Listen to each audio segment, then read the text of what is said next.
talking of Hero, which in this country is one of those songs that has been, I mean, what, you released it in '93?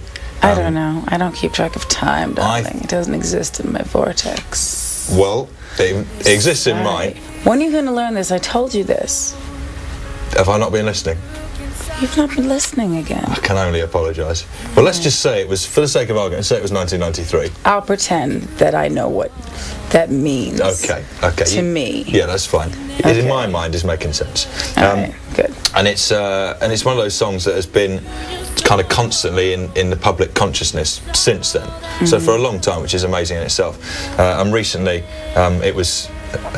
You came over onto a little show we do over here called X Factor, and all of the contestants sung a version of Hero for charity. Yes. Did you get to hear any of it? I sang with them, actually, yeah. Did you? On the charity record they did? On the show. Oh, just on the show. We sang the song together, and as the writer of the lyrics and the melody, you know, people have to ask you if, I mean, they don't actually have to ask you if they can put this song out, but when money comes in, if it's for charity, you have to say, yes, I agree, or no, I'm going to be greedy and I want the money. What did you say? I said I want the money. No, I'm only kidding. Charity? What the hell is that? I've worked hard for this. I didn't sit there writing that for this. If you were starting out today, do you think that you might have gone down an X Factor route? I hope not, because I don't know. I don't think I have the personality for that. Like I Really? I don't want to be critiqued. I mean, it's like too much. When you appeared on last year's show, you did some sort of masterclasses with people, and you did one with Alexandra Burke, who went on to win, and she performed a version of Without You, which you said was outstanding. How impressed by her were you? Because she said she was like unbelievably nervous meeting you, and like couldn't sort of look you in the eye, and was like crying and stuff.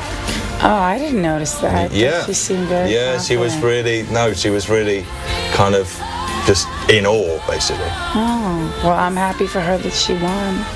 Is she doing a record now, or she did one? Yeah, she's released her single Bad Boys, which did really well, and it's going good. Good. I'm happy for her. I really liked her.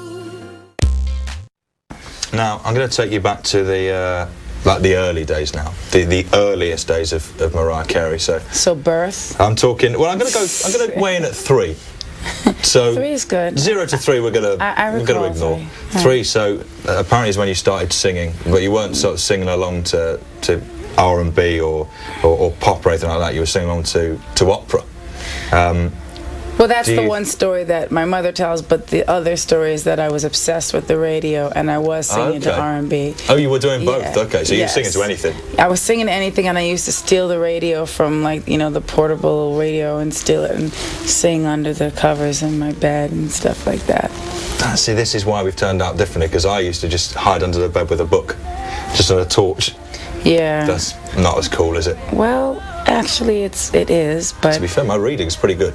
Well, actually, mine was pretty good. I was a speed reader in school. People don't know that. Speed reader? You could have this. What does that mean? Oh, you guys don't have that No. here? I guess it's just an American thing. There's this machine that you look at, and like the words come really fast, and they ask you how much you retain of the story, and you have to tell them. And I'd love to have a go on that. It tells you, you know, how well you read and what you should do if you're capable of doing the speed reading thing or whatever. So they had that when I was like in 1st grade, and I learned how to read really fast. And then I used to read a lot when I was little too. But then I sort of went into, when I have free time, I write. I do, you know, I just would write songs. Are you a speed writer? No. Okay, you can't have everything. When you were a teenager, you were doing sort of backing vocals, singing for other singers, recording demos in local recording studios. I can't imagine you as a backing singer, really. It must have been tough for the other singers that you were backing, no?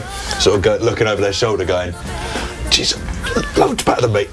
It's off-putting. No, I was just thinking the other day about that time of my life, and I was like, you know, that was so much easier because you're not in front, and people aren't watching every single thing you do. You're in the back, and you know, maybe if one note isn't perfect, no one's gonna care that much, you know. But I got the chance to learn like from the ground up, you know. Who were your kind of singing influences at the time? So when you were a teenager, I've heard that you were a massive Whitney Houston fan, for example. Well, yes, everybody loved, and I think they still love Whitney Houston. Were you very excited, you know, as a fan of Whitney when you did the duet with her? Yeah, it was fun. We actually had a good time. Was it kind of intimidating to be on the same record as someone that you'd kind of grown up admiring? I was just like, this is unbelievable, this is amazing. Was it tempting to try and kind of outdo each other to an extent, though?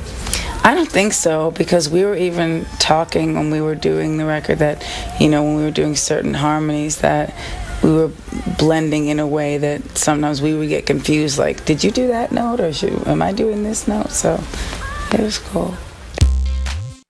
Okay, time for a quick break, but we will be back for more of me, and probably more importantly, more of her. That sound okay to you, Mariah? That sounds wonderful. If you'd said no, I mean, I would have made you do it anyway. I guess so. We'll see you in a minute.